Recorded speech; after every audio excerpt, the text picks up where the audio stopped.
sure you know I had to work for it. On deck to Miguel McCarthy. Come stage right now. Give a goal for John Lear. I'm John Lear. I'm the ufologist, John Lear. Stealing you guys out. No letters, okay. I have terrible handwriting. My name is Jordan Lear. John Lear is a famous UFO guy who's, no. Don't put it on the star, David. It's on me, motherfucker. It's from this white motherfucker. It's not from you. It's not from you. I have terrible handwriting. John Lear, I don't know, man. I get stoned and watch YouTube. I think he invented, like, the Learjet. I don't have any money. That's why I'm here. That's why I'm so mad right here. It's not you. It's me.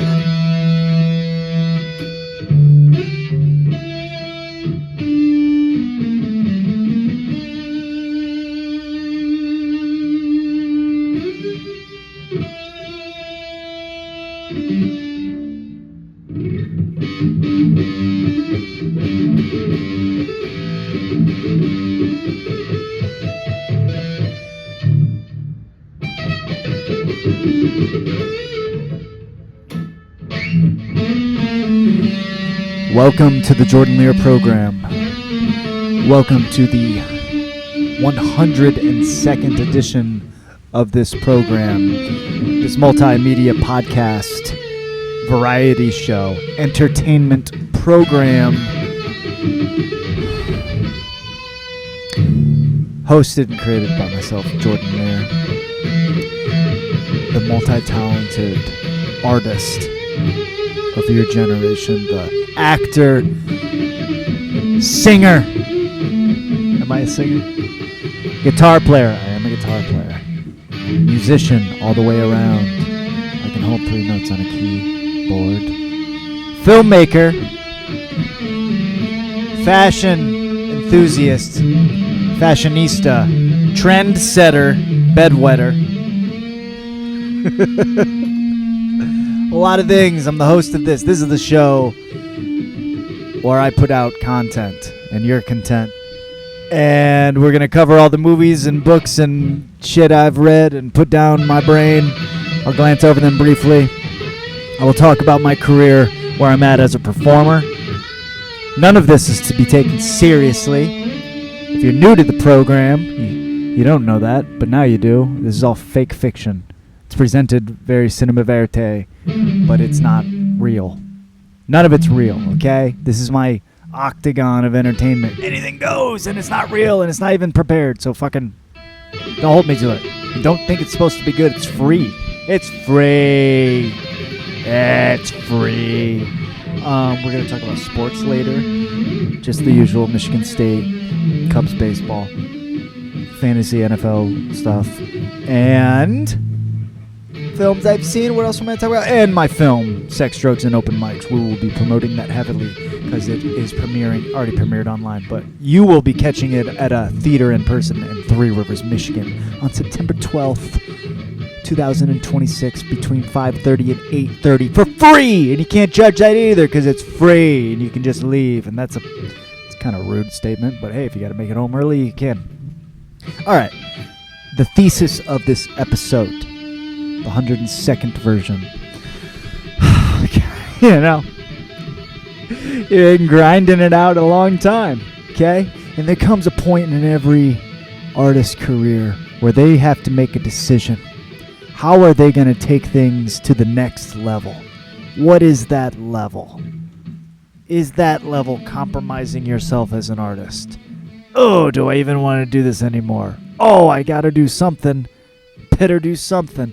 Anyways, putting in a lot of hours. They talk about the 10,000 hour rule. How to get good at a craft. Practicing your musical scales. Reading plays. Memorizing lines. Performing. Getting that anxiety out of your system. But the great Gabriel Iglesias gave a little piece of advice long ago that I listened to, and I've been waiting for my moment, waiting patiently in the leaves, in the rain, waiting for the right moment to strike. And finally, sell merchandise. I'm on the come up. I got merch. I ordered T-shirts for the first time in my life. You know, you do all these open mics. You're like, what am I selling? I'm trying to sell me. But I got Sex Drug. Is this a cool fucking shirt or what? I designed it. It's with Helvetica font. The same font as the New York City subways. I like that fucking thunder. Thank you, Zeus. Zeus approves. Okay? Sex, drugs, and open mics. It's got my website on there, too, in the bottom. I didn't want that to be the whole thing. And I was like, oh, do I just put, like, Jordan Lear? You know, we'll go through it later. Got some. What's up, baby? Did you record that? Yeah, it's pretty good, right? It's Zeus. He likes the merch.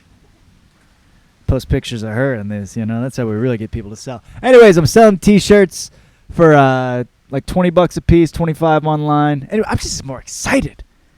Gabriel Iglesias, I did hear him say how, like, you know, he's crushing it as a comic, but his career didn't take off until he started selling the I'm not fat, I'm fluffy shirts. And then he took off his fluffy. And dude, well, before Spotify took all the fucking money away from musicians, even like 20 years ago, I was hearing this guy from Sick Puppies talk about how as a musician you need to take care of your merch. Sell your merch, man. You know, you do your show, you set up they're at the stand afterwards. Sometimes you're like, oh, those guys are so nice. They stuck around after the show. It's like, yeah, they're trying to make some money. Any money. Because usually your performance fee is just enough to fucking get in the building and back home, you know, and you got to eat between then. Fuck, my film, I'm paying to rent out the theater. It's for free. I'm not making any money. Anyways, this will live on. I got merch. Dude, this Sex, Drugs, and Open Mics, I think it looks cool. I think it could take off. I don't know. I should get more business-minded and do something with this. If anyone wants to collaborate. I sent some of these to my buddy Dustin Hadlock out in Phoenix, Arizona. He does a lot of open mics. He puts the open mics on himself, and he runs his, like, thrift shop. He buys all sorts of cool little knickknacks, cool, like, niche 90s DVDs or pogs, just random things, all sorts of cool shit, and T-shirts. I sent him a couple of those. I don't know. Could be a thing. But, dude, merch is cool. My friends have had merch. Dude, this hat is a butt hat from my friend Chris Gardner, comedian out in Los Angeles, one of the funniest comics I've ever met, as goes with all this stuff I'm going to show everyone. Dude, but this is even cooler because it doesn't even have his name on it. I mean, it'd be cool if it did, but, like, you know, just put butt on there. And it's really because Chris would have, like, butt in his jokes a lot. And it wasn't explicitly about that, but it was almost like a punchline, like not a catchphrase, kind of like a catchphrase, but not even that. It was just sort of an aesthetic to his comedy. He sold these butt hats. Like, I fucking need one of those, man. Connor Hangsleben, my buddy, he hooked me up with one of his shirts. We did shows together in Michigan. I met him out in L.A., but he's from Minnesota. And he's got this cool... He's got like a lawnmower. If you look at this shirt, it says, what does it say? I get rambunctious from time to time. Anyways, it's got a lawnmower because my friend Connor, he's for real redneck, and his dad races lawnmowers. Is that why he did that? Yeah. Connor had a shirt, man, and he tours and he sells his shirts. He's got different shirts now because he's got his handle on the back. Says the funny fat chick on the back. And his Instagram has changed since then. I'm pretty sure his Instagram now is Comedian for Christ. Connor's funny, man. Oh, it's got his name on the... That's a good move, yeah. I was like, I got to get my name on the shirt somehow, you know? It's bottom, it's down there. I don't know. You get it. Connor's got a great fucking shirt. Kenny Lyon. I have 3 of these shirts, and this is awesome because this is him. Like, this is what I would... I kind of want a shirt like this of myself sometime. How it's like you. Because this is like you're supporting a fucking rock star. It's got his name. If you know Kenny, he's always got that hair and fucking... You know, he sometimes wears a hat like that, but... I got a black one of these and a gray one. Kenny's a great guy. I love Kenny Lyon. Is that all the merch I have? But, dude, I love T-shirts. I'm pumped. I'm excited I got my own. Like, dude, This is one of my dad's old buddies I used to do construction with when I was a kid. R&D construction. That has nothing to do with comedy. I just thought it was cool. I've had this shirt forever. You know, but like, everyone gets your Abercrombie shirts or your fucking Gap shirts, and that's cool. Those sometimes it's cool, but like, real niche shirt that's got a fucking like a individual print deal on it. You know, like my friend's old band Seraph. I got some fucking Seraph shirts. It's pretty fucking cool to me.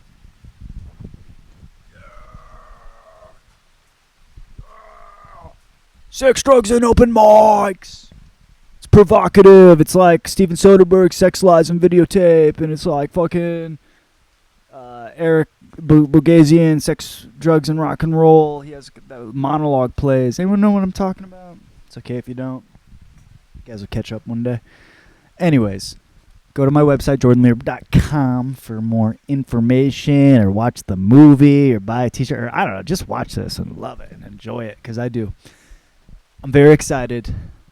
I'd like to get back to doing this old podcast a little more on the reg and putting it out through there, but I'm pumping my energy for Sex, Drugs, and Open Mics. This mockumentary that I started making, I really started making it years and years ago, because I'm taking all sorts of old footage I found of over the years of open mic sets and auditions and sketches and just like any form of media, and I took it and I formulated it in the form of a story with narration by me, interviewed narration, where I'm basically interviewing me.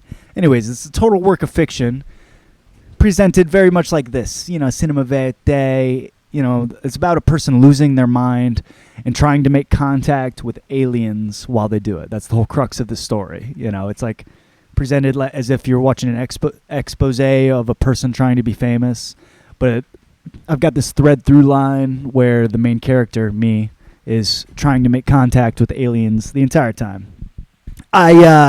Critics are pegging this as Clerks meets Inception.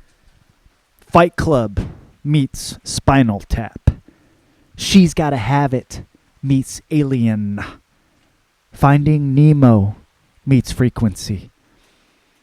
King of Comedy meets Cloverfield. Creep meets E.T. Is This Thing On? Meets Invasion of the Body Snatchers. The Matrix meets Bowling for Columbine. Interstellar meets La Bamba. Blue Collar Comedy Tour meets Selena. Bowfinger meets Close Encounters of the Third Kind. September 12th at the Riviera Theater in downtown Three Rivers, Michigan, or on my website for free right now. Whichever way you want to play it, brother humpers. Be there or be unfair. Sex, Drugs, and Open Mics. It will live on in infamy. I hope you watch it. It's cool. It's my first feature film. I made a lot of shorts. Arranged this. I've got aspirations to keep making more features here on out, and this is my first stab. And it's got a lot of references to other movies all throughout it. It's a movie about making a movie, about making a stand-up special, about failing at acting and improv and music, and trying to make contact with aliens all at the same time. That's it. All right. Yeah. I feel good on that. Go see it. Go be it. Go buy it. Try it. Lie it. How about some more Thunder Zeus?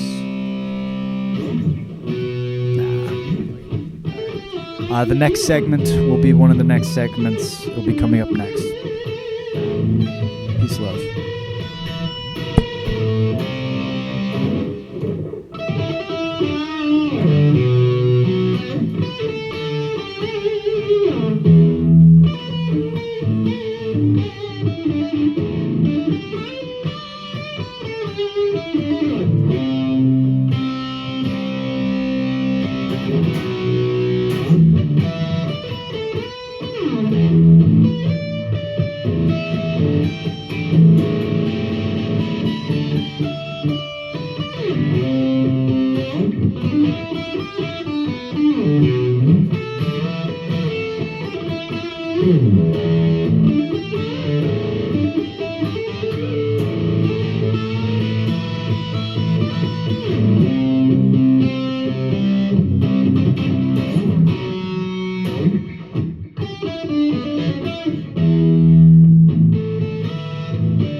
chug-a-lug-a-lugging along with the Jordan Lear program. Take you over to the world news segment. Really concerning in world news today. Listen to NPR a little bit, little Fox News, CBS, ABC.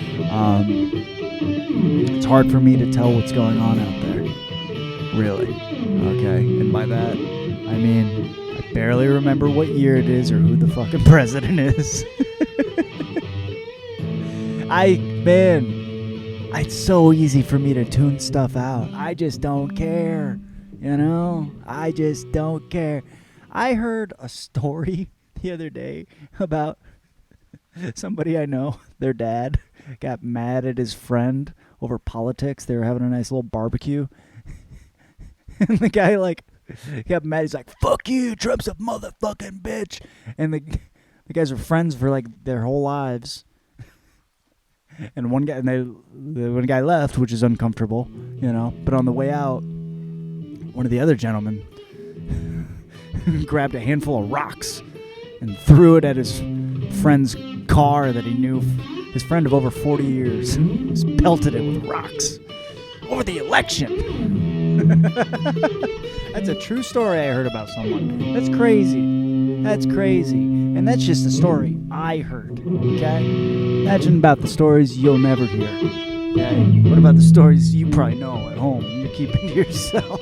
It's a fucked up world we live in. I think Facebook was designed to tear families apart. It was the CIA designed it to rip apart the entire society of humanity.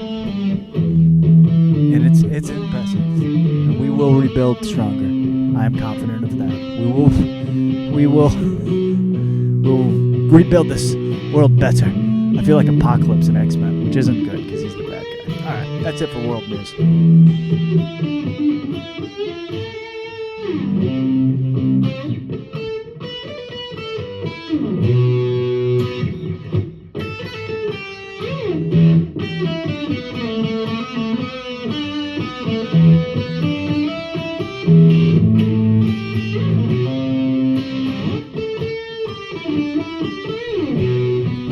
On to science and nature now. The Jordan Lear program.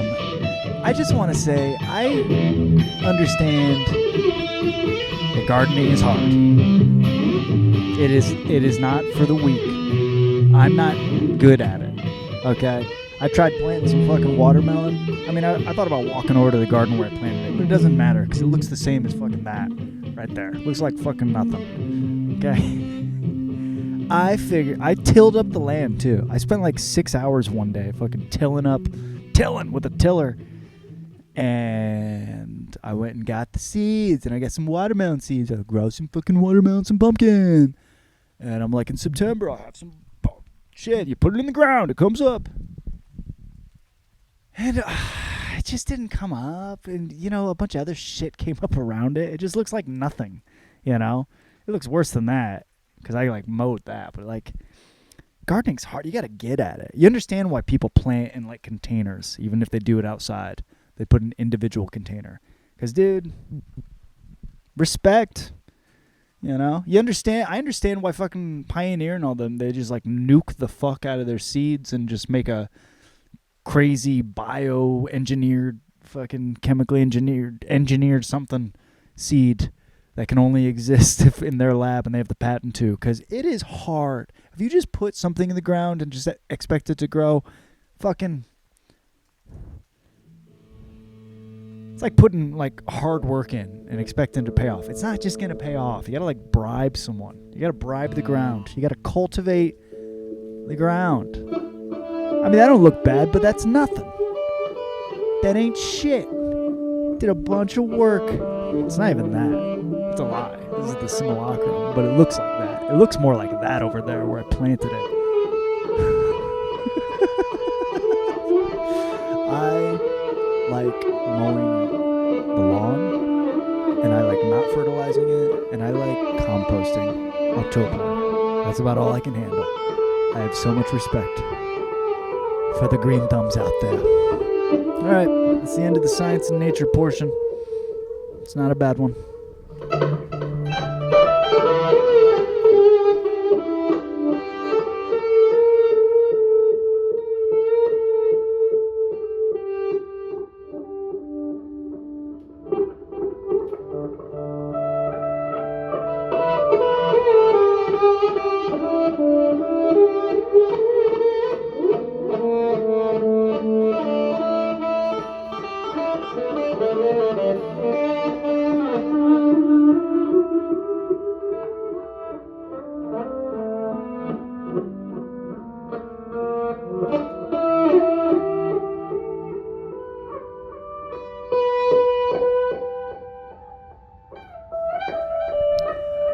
Welcome back to the Jordan Lear program. Welcome to the Sports Report. I am a sports enthusiast. I love all sports, even soccer. I watched the World Cup, and it was cool because I was in New York while it was happening, and it was like Harry Potter during the Quidditch World Cup, if you remember reading in Goblet of Fire when he goes and there's all the different countries. Holy shiitake mushrooms. First off, I take a plane to New York. They're playing Japan versus Brazil on the flight. Everyone's going ape shit. I'm kind of talking shit because it's a bunch of white people cheering for Brazil. And I'm like, yeah, you want to show people you're affluent and you like soccer. But I get to New York. And I go get dinner that night. And fucking Paraguay is playing someone. And I go to this bar. And it's full of Paraguayan people. Which I didn't know was... I certainly didn't know it was going to happen that night. I thought you had to go to Paraguay for that. Of course, you'd find it in New York, though. But, dude, it was just not like everyone was so hardcore Paraguay. Same, I went with fucking Norway was kicking ass. All these Norwegians. Hoot, hoot, hoot. Coming from pro wrestling, I can quickly get into anything. I can find the underdog, the blue blood. It's really easy to root against England and France. Don't you worry.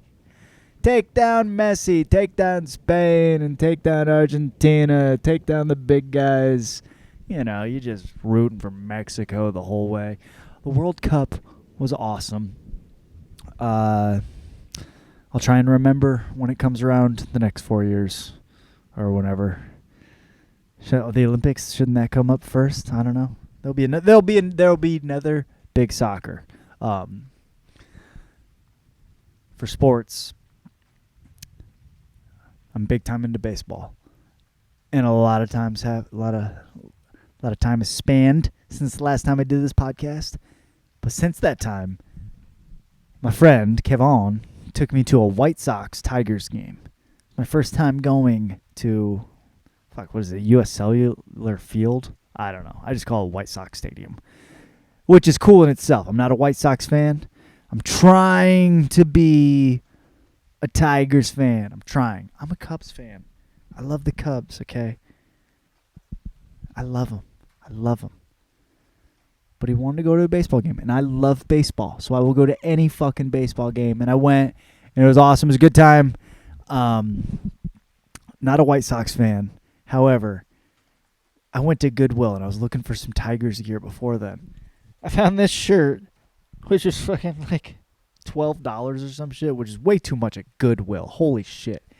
It is like some retro guy. If I show you the back, I probably should.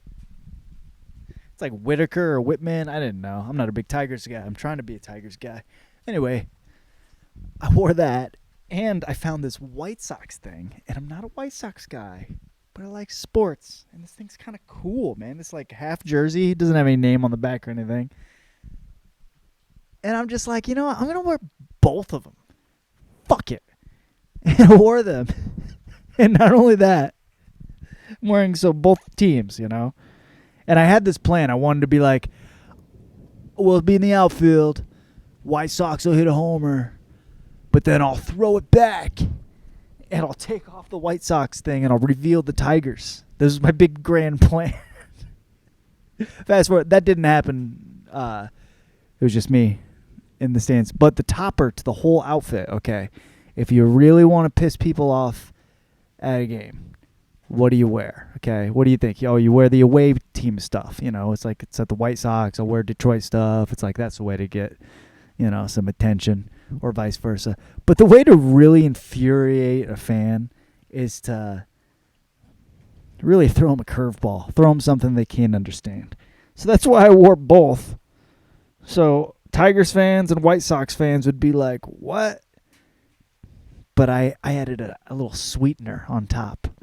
The best part is the hat I wore. It wasn't this Cubs hat even. I wore a Yankees hat. For no fucking reason. Just for fucking no reason.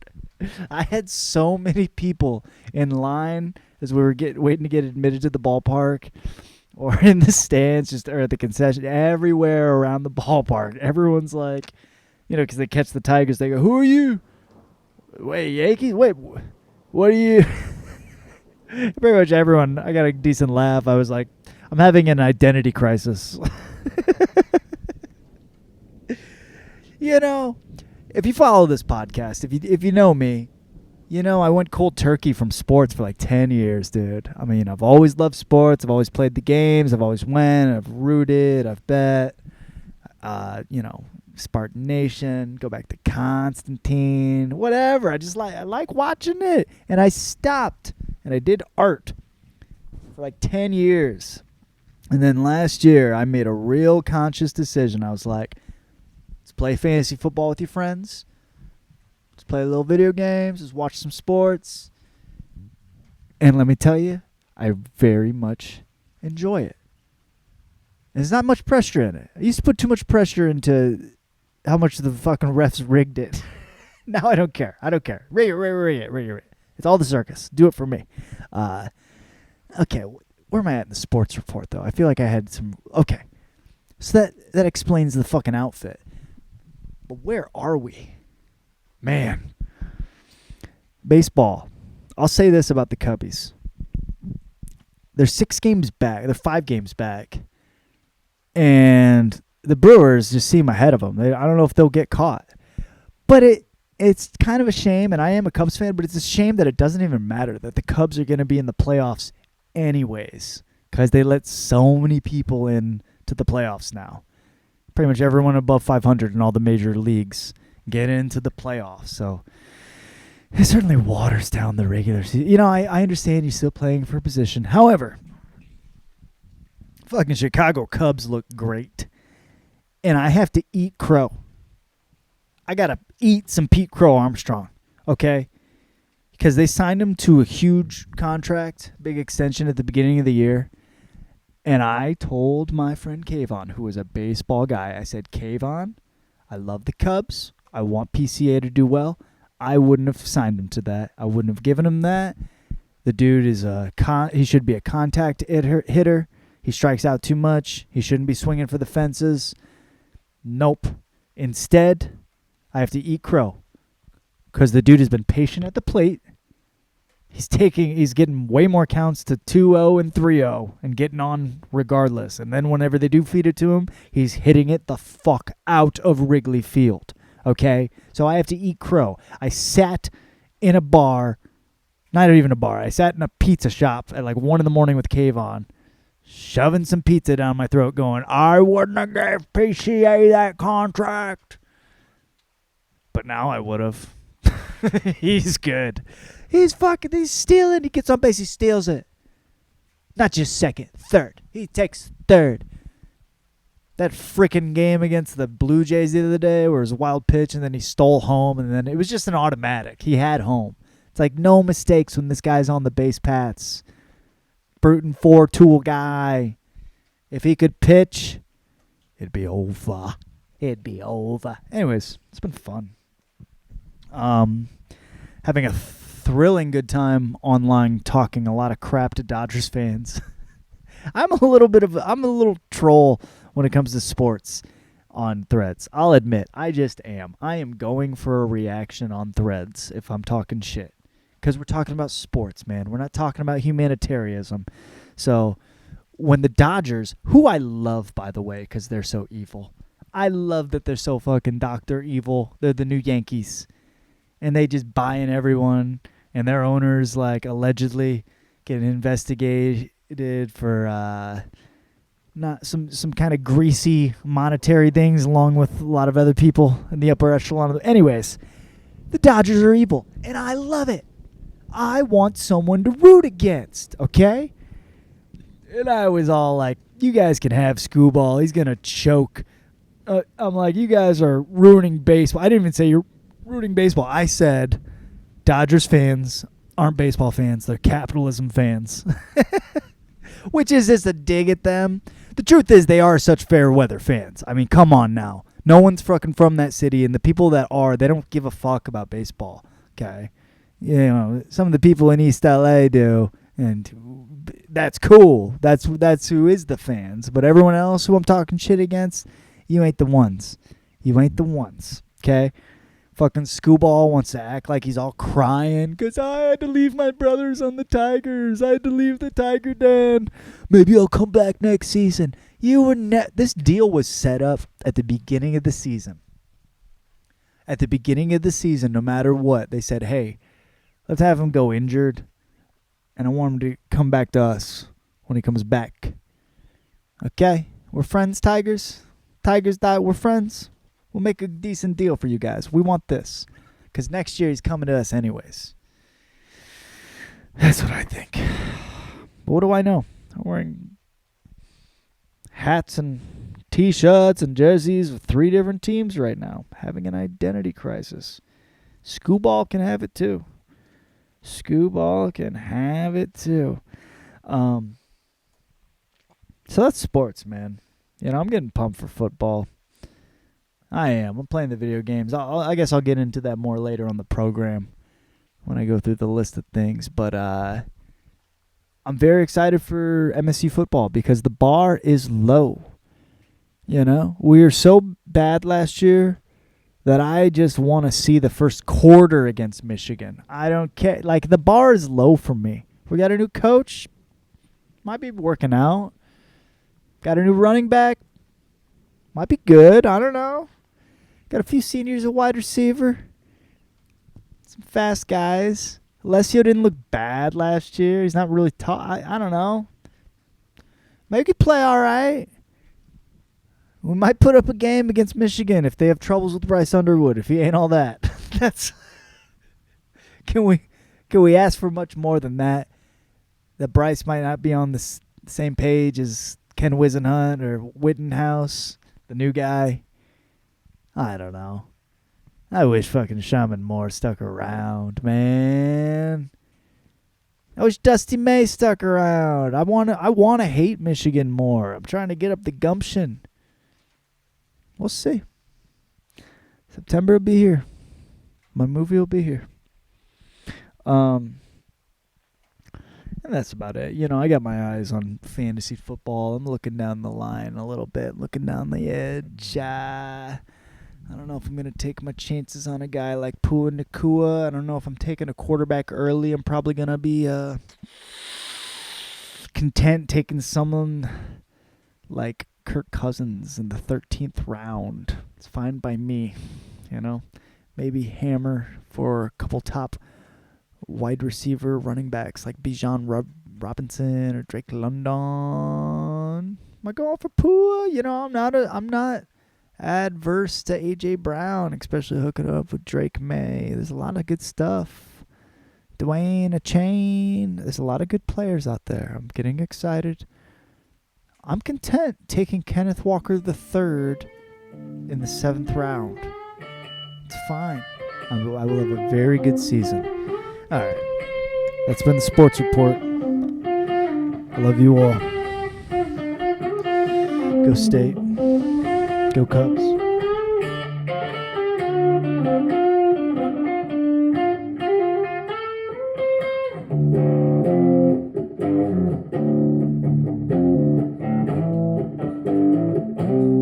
Welcome back to the Jordan Lear program. Time for the program, the list of all the films, movies, television shows, documentaries, plays with my 2 cents about everything. I don't know. Some things, I don't know. Maybe I'll just list it. So these are all the things I downloaded onto the brain. Come along with me on this ride and watch all the same ones if you want to. If you can fucking handle it. Let's start with TV. I watched one television show for the most part. Oh, I guess I had another one I can put down. But I watched Power, a show I didn't watch when it first came out. It ran from 2012 to 2020. Produced by Curtis 50 Cent Jackson. And he also stars in the show. It's very much a show based on his life, his upbringing in Jamaica, Queens, or, you know, pulls from stories and inspired by things in his life. It's about the quest for power. About mainly follows these two best friends. This white guy and this black guy, Tommy and Ghost. Tommy's the white guy. Ghost is the black guy. I know. Probably would have thought Ghost is white. They say that in the show.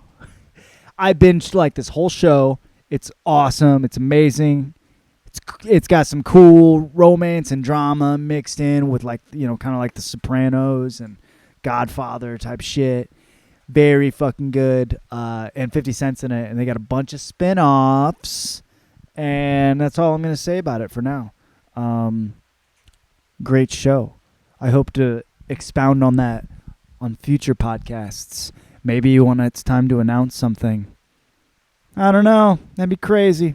Anyway, moving on. And also on television, I've been watching X-Men 97 Season 2, and it's very, very good. Very good. What should I say? I don't know. I'm up to episode 6 now where Polaris is there. I mean, spoiler alert for this. Shut it off if you don't want to know, but Magneto just died in the last episode. Heart-wrenching. Fucking watching Xavier relive it over and over again in the danger room. Just cool stuff all around. I love that post-credit scene with Wolverine and Captain America and Black Widow. And, you know, it's cool watching Morph changing to Fantastic Four, Mr. Fantastic and Spider-Man and all this other stuff. And it's just good. I don't know. It continues on. I can't say enough nice things about how I feel like a kid again in like fucking 1996 after first grade up in my room when I'd watch Spider-Man and X-Men. Like that's how I feel. Like I pause life and I'm like, watch X-Men, new episode. And then wait. Don't watch it all at once. Wait. Feels good. All right.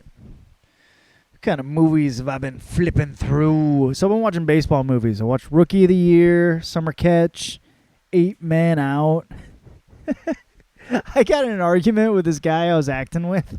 We were on set, killing time. There's so much fucking time between takes. And I told him the sports are rigged. And he got offended. And I was like, hey, dude, I still like sports. I'm not trying to... I went down this fight. He's like, how can you tell me it's rigged? You know, you tell me they got this under control and now they got the odds. They figure it out every time. And I'm just like, dude, you know that movie 8 Men Out? That's like a real story. It's it's about the 1918, the Black Sox, the White Sox, the guys, they won the World Series and then they decided to throw the game because they weren't getting paid by Walter Comiskey. It's just a very well-known document. They made, what's his name? John, I can't remember his fucking name anymore. John Cusack. John Cusack's in it. And so the dude who plays Rowdy in Days of Thunder. Anyways, you guys. It's a well-known story. They say it ruined baseball for a long time. And like Babe Ruth being a badass is what brought it back. And I was like, dude, you telling me that they threw the game back then? You telling me no one's doing it now? Come on, they did it. I don't know. I love baseball movies. I feel like I watch for love of the game. Maybe just watch a scene of it. It's baseball season. Baseball movies are one of those things where you can put them on in May. And they're great around 4th of July. Oh, yeah, I watched The Sandlot. That's not on this list. Oh, wait, yeah, it is. Fuck, yeah, it is. Because it's a great 4th of July movie. Or late October, too. You know, because every good baseball movie, it's going to culminate in October anyways. Anyways, they're good. Summer Catch is one of my favorite baseball movies. Totally ridiculous. Great baseball characters. That, to me, Summer Catch is up there with, like, your fucking Bull Durham and your minor league, major league. I watched Pirates of the Caribbean, Indiana Jones. I feel like I always just put on those big budget things, you know, this time of year. Watched Away from Home. AI. Oh, I was watching those because I get ready for some Spielberg movies. Oh, yeah, I'll get to that. And then The Sandlot. Yeah. Black Hawk Down. It's good 4th of July movies to me. That's what that was about. Flip through Interstellar again. Once Upon a Time in Hollywood. Oh, yeah, because Nolan had a movie coming out. I just watched Once Upon a Time just because. And then Ulysses. That was some Odyssey fucking adaptation. Then Pulp Fiction. My wife needed a rewatch. She said she'd seen it before, but she never like really sat down and watched it. She liked it. Pulp Fiction feels different every time I watch it. Sometimes I'm like, that's the movie, and sometimes I'm like, that's a weird movie.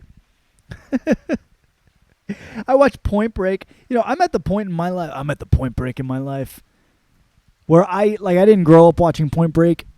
Now at 35 years old, I love Point Break. Fuck. It makes me want to put it on right now. Fuck.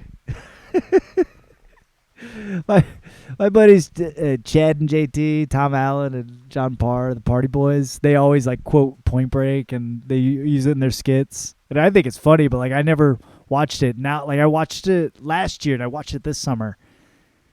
It is awesome. I get it, man. Fucking, I'm an FBI agent.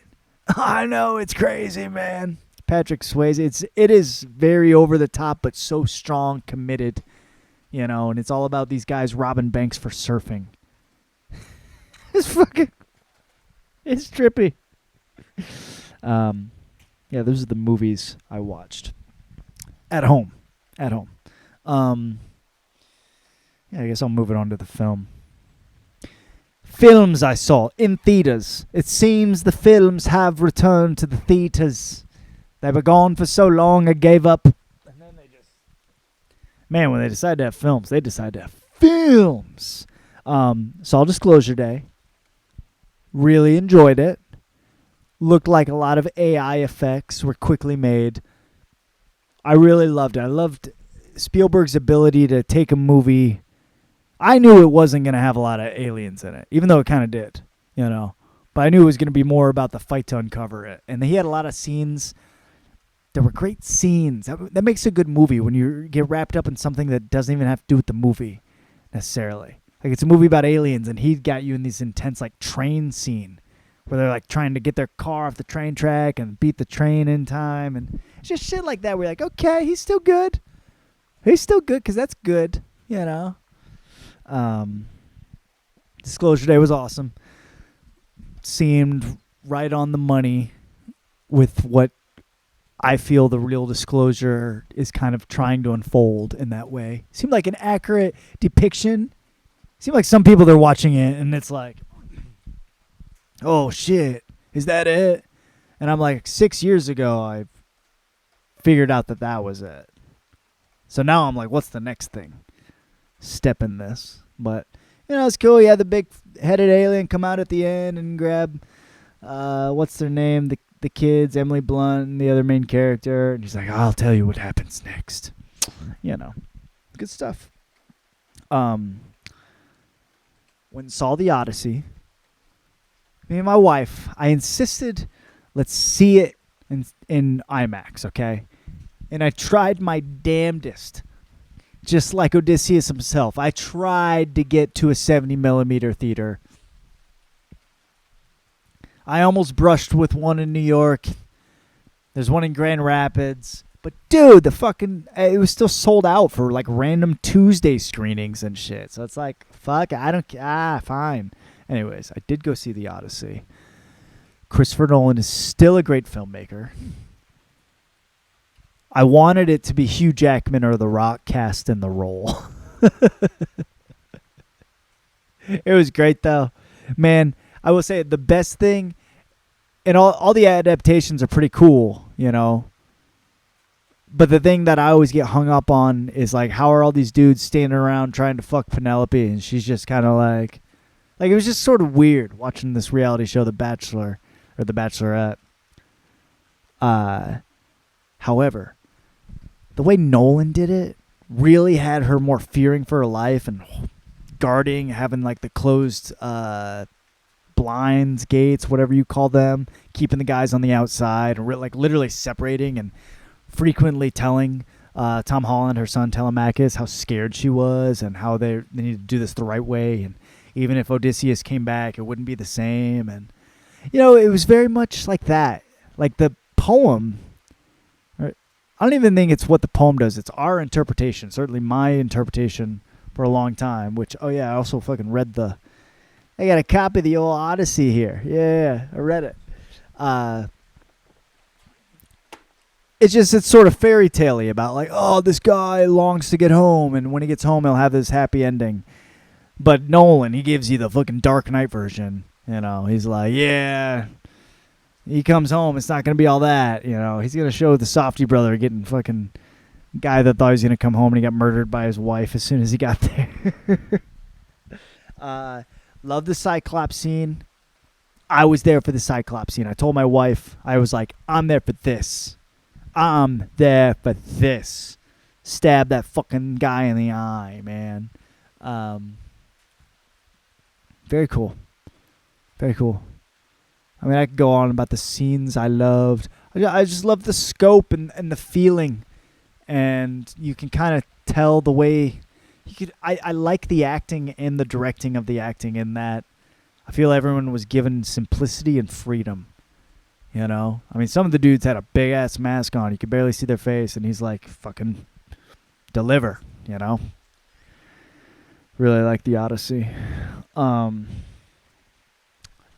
Watched Obsession. Didn't watch Obsession in the theater. Watched it on Peacock. Obsession was incredible. Amazing. Highly effective. It made me scared. And it felt real. And it felt like other things I've experienced in my life. I was really like, they pushed it to the limit. It was an obsession. This guy puts on the spell on this girl and she gets obsessed with him, and it's like, oh man, that gets scary.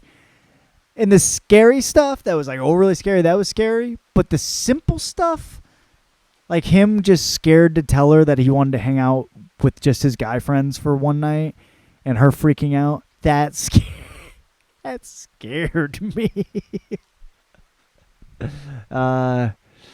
What else was it? Okay, I caught this early on because like early on in the movie they're at trivia night and there's a trivia question about Aladdin. And I should have looked this up, but Aladdin, the real tale from 1001 Nights, or the one that was added to 1001 Nights, the old one, isn't like so romantic. It's more creepy. It's like this guy gets this wish to like be around this girl all the time and like, or have her basically. And then it's just creepier. She's not like so cool with it, you know? It's like she's in his room and she's like, what the fuck is this shit? You know?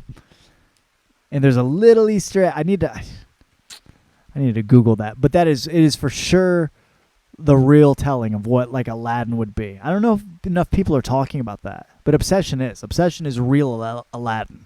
It's like you wish for the love of this girl. It's like, ooh, ain't gonna be like that. You know. Cartoon Aladdin was like, oh man, I got a nice suit. This guy wants to kill me now. This was a little different. Yeah, I saw Obsession. And last in the old film world, just saw this week. I saw Spider-Man. Brand new day. Spider-Man. Movie was great. I feel free to give my critique. It felt a little bit more like a Jean Grey movie. Spoiler alert. Okay? And I loved it, dude. And I eat popcorn at these movies. I let it all go. It was bad to the frickin' bone. I've been waiting for a Spider-Man montage where he just whoops everyone's ass at the beginning for a long time. And they threw these like semi-throwaway characters, the Tarantula, Ramrod, who I thought was Rhinoceros, turned out to be Ramrod. Was it Boomerang Man? Was that his name? I don't know. Anyways, a montage, and then the Scorpion. They brought back Matt Gargan. Dude, incredible stuff. I always want more. I wanted it to be him fighting Rhino and Chameleon and Kraven and Electro, Hobgoblin, Green Goblin. I wanted Ned turning into the Hobgoblin. I wanted Timothy Chalamet showing up and being Green Goblin. He didn't. But it was a great movie. Great. Jean Grey's badass. Sadie Sink. That was cool. I love the new introduction, the new writing of her sister being in there, and that being kind of the trauma, the death of her sister, but her sister being a mutant. You know, different from the storyline before, but they could always bring it back, have her be fucking her twin. What's her freaking name that shows up in the cartoon? Anyways, I'm getting ahead of myself and behind at the same time. Spider-Man. Pretty cool. It was cool watching him turn into a spider a little bit. I wanted more. I honestly wanted him to get more spider-like at some point and have to come back from that. That's tough to come back from, though. Like, I just wanted the fuzzy arms a little bit more how he was, or at least a vision of it. Oh, man, why didn't they show that? I don't know. That would have been cool. Anyways. Yeah. Those have been the films at the theaters. Okay, let me wrap this up. Watch some documentaries. I watched The Crash about that crazy girl that killed her friends. I don't know what to say about that. That was crazy. I watched Portraits of Iran at the Museum of Moving Image. There's some great documentaries about the country of Iran. You know, there's pre-revolution and post-revolution. That's what I remember. It's pre-rev, there's post-rev. A lot of differences. Some similarities. And, yeah. I'm like, I don't know if I have enough steam to get through all these fruitin' plays. I still don't know if I got it right now. Let me revisit that sometime. On the plays. Because I read Harold Pinter, The Homecoming, Samuel Beckett's Endgame, Shakespeare's Othello, Antony and Cleopatra, Eugene O'Neill, Long Day's Journey into Night, George Bernard Shaw, Man and Superman, Pygmalion. They're all here. You know, I don't know what to say. A lot of words, man. Let me wrap this up on video games. Because video games, like sports, I put off for years.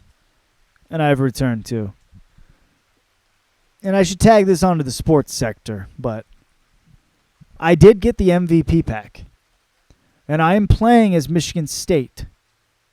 And I'm doing a full season under 6-minute quarters right now before the season starts. And once the season starts, I will be playing 15-minute quarters on all Heisman mode. And I will be playing week by week, coinciding with the actual season. And I will not allow my team to lose at all. Even if Michigan State loses in real life, in fake life, they will not lose. And I will be doing that, and I will be doing head-to-head matchups of the other games as they come. Other big matchups, you know. And I will also be playing a little bit of Madden. Yeah. Maybe quick seasons as the Raiders, as Fernando Mendoza and Kirk Cousins and Max Crosby. Switching over to the Steelers, seeing how Aaron Rodgers tosses the rock before doing a fantasy draft where I only do Michigan State players, including but not limited to Connor Hayward, Jalen Naylor, is that how you say it? Is that Jalen Naylor? And Jordan Reed, the wide receivers. Kenneth Walker III. Having a lot of fun playing in the fiction realm, okay? I watch some of the fiction. I play a lot of the fiction. I've been trying to beat Michigan on All-American mode for the past 4 nights. Hasn't panned out for me. Last night I got real close. Got a little cocky there at the end. Gave up an interception. Okay. I was playing Spider-Man Miles Morales for a minute there. I'll be honest. But now that I got the MVP pack, I might not need real life ever again. All right. That's all I think I got for the old program. Okay? Come on out, September 12th. See my film, Sex, Drugs, and Open Mics, at the Riviera Theater for free. Between 5:30 p.m. and 8:30 p.m., we will be showing a film. Okay?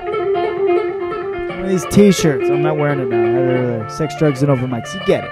Okay. God bless. 102 of these. This was definitely the best one ever. Thank you. And good night. And good luck. And good evening. And good morning. And good riddance. You sorry bastards.